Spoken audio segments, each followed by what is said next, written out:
Welcome friends. इस video में हम बात करेंगे chi-square टेस्ट ऑफ इंडिपेंडेंस की। हमने जो एक सीरीज स्टार्ट की हुई है, इसमें हम उसी टॉपिक को लेंगे और इसमें हम देखेंगे कि chi-square टेस्ट ऑफ इंडिपेंडेंस को हम किस तरह से यूज करते हैं अपने हाइपोथेसिस को टेस्ट करने के लिए। तो टॉपिक हमारा वही है, exploring the research attitudes of university teachers in Karachi, a comprehensive study। तो इसमें हमारा रिसर्च ऑब्जेक्टिव अगर इस तरह का हो, to determine whether there is a significant association between teachers' research attitude with their frequency of publication। तो बेसिकली दो वेरिएबल्स हैं ये। एक टीचर्स का रिसर्च एटीट्यूड है, उसको हमने कंटिन्यूस वेरिएबल से कन्वर्ट कर दिया है कैटेगोरिकल वेरिएबल में, और उसके 3 लेवल्स बना दिए, लो लेवल, मॉडरेट लेवल और हाई लेवल। तो ये 3 लेवल्स हैं, 3 कैटेगरीज हैं इस वेरिएबल की। तो एक कैटेगोरिकल वेरिएबल जो है वो रिसर्च एटीट्यूड है, और दूसरा कैटेगोरिकल वेरिएबल जो है वो फ्रीक्वेंसी ऑफ पब्लिकेशन है, कि टीचर्स जो हैं उनकी पब्लिकेशंस जो हैं वो फ्रीक्वेंट हो रही हैं, ओकेजनल होती हैं या रेयर होती हैं। तो फ्रीक्वेंसी ऑफ पब्लिकेशन का क्या कुछ एसोसिएशन है, इसका कुछ रिलेशनशिप है विद रिसर्च एटीट्यूड, ये हमने टेस्ट करना है। तो अगर दो कैटेगोरिकल वेरिएबल्स में रिलेशनशिप देखना हो तो उस वक्त हम chi-square test of independence use करते हैं।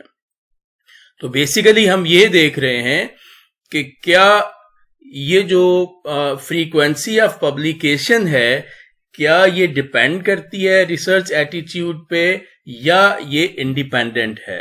तो इसमें हमारा जो रिसर्च हाइपोथेसिस होगा, जो नल हाइपोथेसिस होगा, वो ये होगा कि there is no significant association between teachers research attitude with their frequency of publication. तो यहां हमने निगेट कर दिया कि कोई एसोसिएशन नहीं है, और ऑल्टरनेट हाइपोथेसिस में हम ये कहेंगे कि there is a significant association. तो ये हमारे हाइपोथेसिस होंगे जिनको हम टेस्ट करेंगे chi-square टेस्ट ऑफ इंडिपेंडेंस के लिए। क्वेश्चनर इसमें भी वही यूज हुआ है जो हम पहले से यूज कर रहे हैं, और इसमें जो रिसर्च एटीट्यूड का स्केल है, इसमें 10 आइटम्स हैं। इन्हीं आइटम्स का जो टोटल स्कोर है उसको research attitude of teacher consider किया गया है। उसके बाद जो दूसरा ऑब्जर्वेशनल सेक्शन था, जो कि ऑब्जर्वेशनल या बिहेवियरल क्वेश्चंस थे, उसमें पहला क्वेश्चन जो क्वेश्चन नंबर 11 है, ये हमने यहाँ पे ये पूछा था कि how often do you publish research papers in peer reviewed journals. तो यहां इसके 3 ऑप्शन थे, फ्रीक्वेंटली, ओकेजनली एंड रेयरली। तो एक ये कैटेगोरिकल वेरिएबल है जिसके ऊपर हमारे पास डाटा आया हुआ है, और दूसरा जो रिसर्च एटीट्यूड का स्कोर था वो बेसिकली कंटिन्यूस वेरिएबल था, स्केल वेरिएबल था, लेकिन हम उसको कैटेगोरिकल बना लेंगे। पहले 3 कैटेगरी उसकी बनाएंगे, फिर इनमें एसोसिएशन जो है वो टेस्ट करेंगे। तो अभी हम एक्सेल की शीट में जाके पहले ये देख लेते हैं कि हमने इसमें इसको किस तरह से लेके चलना है। तो सबसे पहले हम ये देख रहे हैं कि ये हमारा रिसर्च एटीट्यूड का जो स्कोर है, जो कि इन 10 क्वेश्चंस का सम है, क्वेश्चन नंबर 1 से लेके 10 तक, ये रिसर्च एटीट्यूड का स्कोर हमारे पास आ गया। 39 जो है वो फर्स्ट रिस्पोंडेंट जो है उनका स्कोर है, और फिर 45 एंड सो ऑन। अब हमने ये डिसाइड किया है कि हम इसकी 3 कैटेगरीज बना लें, और उसमें एक लो कैटेगरी, एक लो होगा स्कोर, एक मॉडरेट होगा और एक हाई होगा। तो उसमें ये हमारा डिसीजन है कि इन स्कोर्स को देखते हुए इसमें हमारे पास जो मिनिमम स्कोर है वो कितना है और मैक्सिमम कितना है, उसके लिए हम यहां से सॉर्ट एंड फिल्टर में जाके सॉर्ट स्मॉलेस्ट टू लार्जेस्ट करके देख लेते हैं। तो स्मॉलेस्ट स्कोर हमारा 29 है, और लार्जेस्ट स्कोर जो है वो सबसे नीचे होगा, दैट इज 48 आउट ऑफ 50 ये स्कोर है। क्योंकि टोटल जो है वो 10 आइटम्स थे। तो 29 से 48 तक की रेंज है। अब हमने यहाँ पे ये डिसाइड किया है कि लेस देन 35 जो स्कोर होगा उसको हम लो स्कोर कंसिडर करेंगे, और 35 to 40 का जो स्कोर है उसको हम मॉडरेट कंसिडर करेंगे। ये मैंने यहाँ पे मेंशन भी कर दिया है कि लेस देन 35 के स्कोर को हम लो लेंगे, 35 to 40 को हम मॉडरेट कंसिडर करेंगे, और ग्रेटर देन 40 जो भी स्कोर आएगा उसको हम हाई कंसिडर करेंगे। तो ये हमारे 3 लेवल्स हैं जो हमने डिसाइड किए हैं इस डाटा को देखते हुए। तो अब इसमें हम यहाँ पे एक नया वेरिएबल, एक नया कॉलम जो है वो क्रिएट करेंगे, और उसका नाम हम लिख देते हैं स्कोर। तो ये रिसर्च एटीट्यूड स्कोर ही है, लेकिन अब ये कैटेगोरिकल वेरिएबल है, 3 कैटेगरीज हैं। तो सबसे पहले ये 29 स्कोर था, तो उसको मैंने यहाँ पे लो लिख दिया है, और ये सारा हम लो लिख देंगे क्योंकि हमने ये डिसाइड किया था कि 35 से कम तक जो है, लेस देन 35 हमने लो लिखना है। तो ये लेस देन 35, 31 जो है वहां तक ये लो है। फिर 35 to 40 जो है वो हमने मॉडरेट लिख दिया है। उसके बाद 40 से ज्यादा जो है, जैसे अब 42 से स्टार्ट हो रहा है तो उसको हमने हाई लिख दिया है। तो इस तरीके से ये जो हमारा रिसर्च एटीट्यूड का ये जो वेरिएबल था, जो कि एक स्केल वेरिएबल था या एक कंटिन्यूस वेरिएबल था, ये कन्वर्ट हो गया है एक कैटेगोरिकल वेरिएबल में जिसकी 3 कैटेगरीज हैं। तो एक वेरिएबल ये हो गया। दूसरा वेरिएबल ये जो क्वेश्चन नंबर 11 है हमारा, जिसमें हमने पूछा था कि आपकी फ्रीक्वेंसी ऑफ पब्लिकेशन जो है वो कैसी है, मतलब रेयर है या फ्रीक्वेंट है या ओकेजनल है। तो इसके भी ये आंसर जो है हमारे पास क्वेश्चन नंबर 11 में आए हुए हैं। तो अब हमने करना ये है कि कॉन्टिंजेंसी टेबल एक बनाना है जिसमें हमें इन दोनों वेरिएबल्स को लेना होगा, और उन वेरिएबल्स को लेके हम फर्दर जो है वो हम जो हाइपोथेसिस टेस्ट का प्रोसेस जो है वो करेंगे। तो सबसे पहला काम हम यहाँ पे ये करते हैं कि हम यहाँ से इंसर्ट पे जाते हैं और पिवट टेबल जो है इसको यहाँ से डबल क्लिक करते हैं और फिर इसको ओके करते हैं। तो हमारे सामने ये एक शीट खुल जाएगी। इस शीट में हमने 2 वेरिएबल्स जिनमें रिलेशनशिप देखना है, उसमें एक हमारा जो वेरिएबल है वो है स्कोर। ये जो सबसे आखिर में हमने ये बनाया हुआ, ये स्कोर जो है इसको हम यहाँ पे रोज में ले लेते हैं कि ये हाई है, लो है या मॉडरेट है। और उसके बाद जो है वो हमारा दूसरा वेरिएबल जो है वो है कि फ्रीक्वेंसी ऑफ पब्लिकेशन, जो कि क्वेश्चन नंबर 11 था। तो क्वेश्चन नंबर 11 को हम यहाँ कॉलम में ले लेते हैं। तो ये ओकेजनल, रेयर या फ्रीक्वेंट जो है ये आ गया। अब इसकी फ्रीक्वेंसी भी हमने देखनी है कि ये कितने हैं। तो यहां से हमने क्वेश्चन नंबर 11 को वापस ड्रैग करके वैल्यूज में लिख दिया, वैल्यूज में डाल दिया। तो ये हमारे पास ये इनकी फ्रीक्वेंसी आ गई है कि हाई, जिनका रिसर्च एटीट्यूड का स्कोर हाई है और वो फ्रीक्वेंटली पब्लिश करते हैं वो 12 हैं, और हाई एटीट्यूड वाले जो ओकेजनल पब्लिश करते हैं वो 6 हैं, एंड सो ऑन। अब यही टेबल जो है इसको मैंने इसको यहां से कॉपी करके इस नई शीट पे यहां पे पेस्ट किया हुआ है। तो यहां पे ये हाई, मॉडरेट, लो, फिर टोटल, ये वही पूरे का पूरा टेबल है जो यहां पर मौजूद है। तो ये जो हमारे सामने फ्रीक्वेंसीज हैं ये वही फ्रीक्वेंसीज हैं, ये ऑब्जर्व्ड फ्रीक्वेंसीज हैं कि जो हमें सैंपल से ऑब्जर्व हुई हैं, सैंपल से हमें मिली हैं, वो ये फ्रीक्वेंसीज हैं। इनका ये टोटल है। अब हम यही टेबल जो है इसको उठा के वापस यहाँ पे पेस्ट कर देते हैं और यहां हम इनकी एक्सपेक्टेड फ्रीक्वेंसी जो है उसको कैलकुलेट करेंगे। तो एक्सपेक्टेड फ्रीक्वेंसी को कैलकुलेट करने का फॉर्मूला ये है मैंने ऑलरेडी फ्रीक्वेंसीज, एक्सपेक्टेड फ्रीक्वेंसीज जो हैं वो कैलकुलेट की हुई हैं। मैं एक दो दोबारा कर देता हूं। तो एक्सपेक्टेड फ्रीक्वेंसी का जो फार्मूला होता है वो होता है row total multiplied by column total divided by grand total.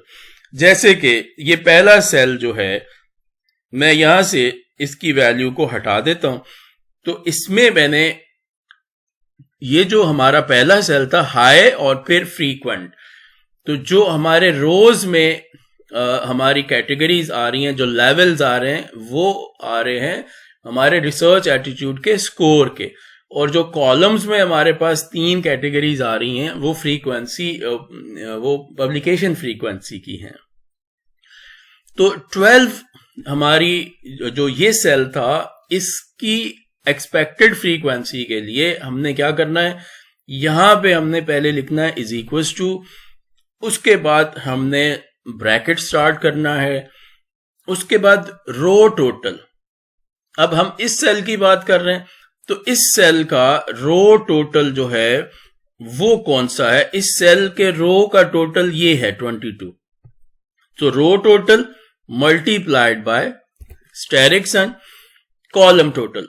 अब ये जो सेल था 12 वाला, इसका कॉलम टोटल जो है वो भी 22 है। तो इसमें हम इस सेल पे चले जाते हैं, ब्रैकेट क्लोज, फिर स्लैश साइन, और डिवाइडेड बाय जो है वो ग्रैंड टोटल है। तो ग्रैंड टोटल ये है 60। उसके बाद हम एंटर प्रेस करेंगे तो ये हमारा 8.1 इसकी ऑब्जर्व्ड फ्रीक्वेंसी आ गई है। मैं एक और सेल में भी इसी तरीके से इसको कर देता हूं। बिल्कुल इसी तरीके से सारे सेल्स का हमें ये करना है। मिसाल के तौर पे अगर मैं यहां से ये ले लेता हूं 5 वाला जो ये सेल है, तो इसके लिए मैं यहां पर नीचे आता हूं, यहां से मैं इसको हटा देता हूं। तो यहां के लिए मैं क्या लिखूंगा, पहले इज इक्वल टू लिखूंगा।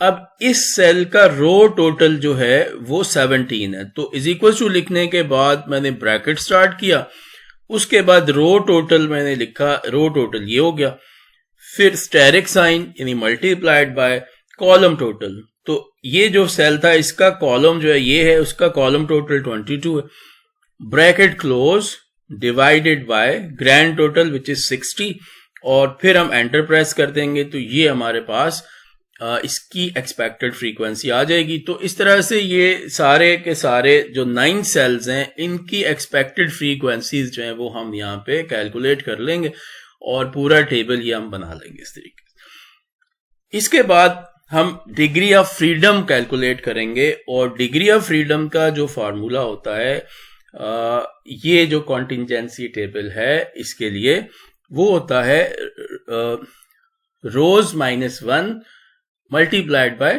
कॉलम्स -1। तो यहां पे हम इसको कैलकुलेट करते हैं, is equals to bracket start, इसमें कितनी रोज हैं, तो रोज है हमारी 3, तो 3 - 1 bracket close multiplied by bracket start, columns भी 3 ही है, 3 कैटेगरीज है ना दोनों वेरिएबल्स में, तो उसको भी 3 - 1 और ब्रैकेट क्लोज, और फिर हम एंटर प्रेस करते हैं तो डिग्री ऑफ फ्रीडम आ गया हमारा 4। इसके बाद हमने पी वैल्यू कैलकुलेट करनी है chi-square टेस्ट ऑफ इंडिपेंडेंस की, तो उसके लिए हम लिखेंगे इज इक्वल्स टू, इसके बाद chi, और chi में जो है वो हम सबसे नीचे जाके यहां से हम देखते हैं chi टेस्ट, इसको डबल क्लिक करेंगे तो ये पहले मांगेगा एक्चुअल रेंज। तो एक्चुअल रेंज हमारी जो ये ऑब्जर्व्ड फ्रीक्वेंसीज है ना, ये यहां से ये तीनों जो हमारे ये तीनों रोज हैं और तीनों कॉलम यानी 9 सेल्स जो हैं ये हमने यहां से सिलेक्ट कर लिए। उसके बाद कॉमा, फिर वो मांगेगा एक्सपेक्टेड, तो वो जो हमने ये कैलकुलेट किया हुआ है ये यहां से हम इसके अंदर सिलेक्ट कर लेंगे और फिर ब्रैकेट क्लोज करेंगे और एंटर प्रेस कर देंगे। तो पी वैल्यू जो है वो हमारी 0.032 आ गई है। तो इसका मतलब ये है कि ये जो नल हाइपोथेसिस है हमारा ये रिजेक्ट हो गया है, क्योंकि ये वैल्यू 0.05 से कम है। हम काय स्क्वायर की वैल्यू भी कैलकुलेट कर लेते हैं। उसके लिए हम लिखते हैं इज इक्वल्स टू फिर काय और इसको ड्रैग करके नीचे लाते हैं। ये जो काय इनवर्स वाला है इसको डबल क्लिक करते हैं। पहला वो पूछ रहा है प्रोबेबिलिटी आपकी क्या है, वो पी वैल्यू है, उसको यहां से सिलेक्ट कर लेते हैं। फिर कॉमा, फिर वो डिग्री ऑफ फ्रीडम पूछ रहा है तो ये वाला सेल सिलेक्ट करते हैं और इसके बाद ब्रैकेट क्लोज करके एंटर प्रेस करते हैं। तो काय स्क्वायर की वैल्यू ये आ गई। तो हमें ये पता चल चुका है कि ये जो दोनों वेरिएबल हैं कैटेगोरिकल वेरिएबल, इनमें एक सिग्निफिकेंट एसोसिएशन है और काय स्क्वायर की वैल्यू भी हमें पता चल गई है। अब हमने इफेक्ट साइज पता करना है कि ये एसोसिएशन जो है ये क्या वीक एसोसिएशन है या मॉडरेट है या स्ट्रांग है। तो इफेक्ट साइज कैलकुलेट करने के लिए फार्मूला ये लिखा हुआ है और नीचे जो है वो उसको इंटरप्रेट करने के लिए भी उसकी वैल्यूज जो है उसका भी एक पूरा स्केल दिया हुआ है कि अगर वैल्यू जो है वो इसकी क्रैमर्स वी जो है ये हम यूज करते हैं इफेक्ट साइज कैलकुलेशन के लिए जब हम काय स्क्वायर टेस्ट ऑफ इंडिपेंडेंस करते हैं। इसके अलावा और भी इफेक्ट साइज कैलकुलेशन के फॉर्मूले होते हैं, लेकिन जो सबसे ज्यादा यूज होता है वो क्रैमर्स वी है। तो इसकी अगर वैल्यू v की 0 से 0.1 आए तो वीक एसोसिएशन होती है, अगर 0.3 से 0.5 तक आए तो मॉडरेट होती है और 0.5 या उससे ज्यादा हो तो स्ट्रांग होती है। तो अब पहले हम कैलकुलेट करते हैं कि ये जो एसोसिएशन दोनों वेरिएबल्स के बीच में है इसका मैग्नीट्यूड क्या है, ये कितनी ज्यादा है या कितनी कम है। इसके लिए हम इफेक्ट साइज कैलकुलेट करते हैं। ये तो हमें पता चल गया है कि एसोसिएशन है, लेकिन उसका मैग्नीट्यूड कितना है, वो वीक है या मॉडरेट है या स्ट्रांग है, इसके लिए हम इफेक्ट साइज क्रैमर्स वी जो है वो कैलकुलेट कर रहे हैं। तो इसके लिए हमने इज इक्वल्स टू प्रेस किया, उसके बाद स्क्वायर रूट SQRT, इसको हम डबल क्लिक कर लेंगे। उसके बाद जो है वो हमसे पूछ रहा है कि काय स्क्वायर स्टैटिस्टिक्स कितना है आपका। तो काय स्क्वायर स्टैटिस्टिक्स जो है वो हमारा ये है। उसके बाद जो है वो हमने डिवाइड करना है इसको सैंपल साइज से, और सैंपल साइज हमारा इसमें 60 था तो हमने यहाँ पे 60 लिख दिया। और सैंपल साइज के बाद हमने मल्टीप्लाई करना है किससे, यहां पे है minimum of rose and columns -1, कि रोज और कॉलम्स में से जो मिनिमम वैल्यू है वो कितनी है। तो रोज और कॉलम्स जो हैं वो हमारी रोज भी 3 है और कॉलम्स भी हमारे जो हैं वो 3 है। तो इनमें से जो मिनिमम 3 ही होगा। तो 3 - 1 जो है वो 2 हो जाता है। तो यहां हमने 2 लिख दिया और ब्रैकेट हमने क्लोज कर दिया और फिर जो है वो हम एंटर प्रेस करते हैं और देखते हैं कि हमारी वैल्यू क्या आती है। तो क्रैमर्स वी की वैल्यू जो है वो 0.59 आ गई है। तो 0.59 का मतलब है कि स्ट्रॉन्ग एसोसिएशन है, ये 0.5 से ज्यादा है। तो इसको राउंड ऑफ करें तो 0.6 हो जाता है। तो ये एक स्ट्रॉन्ग एसोसिएशन जो है वो हमारे पास आ गई है। तो ये हमारी कैलकुलेशंस हो गई। अब हम इसको रिजल्ट्स पे जाके देखते हैं कि इनको हमने रिपोर्ट कैसे करना है। तो रिजल्ट्स में ये हमने टेबल बना दिया। टेबल में हमने सारी चीजें रिपोर्ट कर दी हैं कि ये यहां पर रोज में हमारे पास जो वेरिएबल है वो वही है जैसे कॉन्टिंजेंसी टेबल में था, जो रिसर्च एटीट्यूड का स्कोर है और यहाँ पब्लिकेशन फ्रीक्वेंसी है कॉलम्स में, फिर काय स्कोर की वैल्यू है, डिग्री ऑफ फ्रीडम है, पी वैल्यू है। क्रैमर्स वी जो है ये 0.59 है। ये थोड़ा सा यहाँ पे इसको ठीक करना पड़ेगा, तो मैंने इसको 0.59 कर दिया।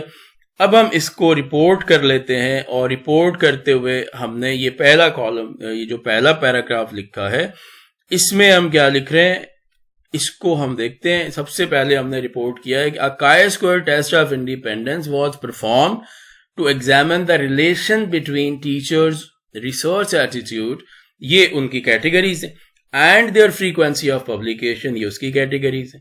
The relation between these variables was significant. तो काय स्कोर डिग्री ऑफ फ्रीडम जो है वो 4 था, उसकी n 60 था, उसकी वैल्यू ये आ गई.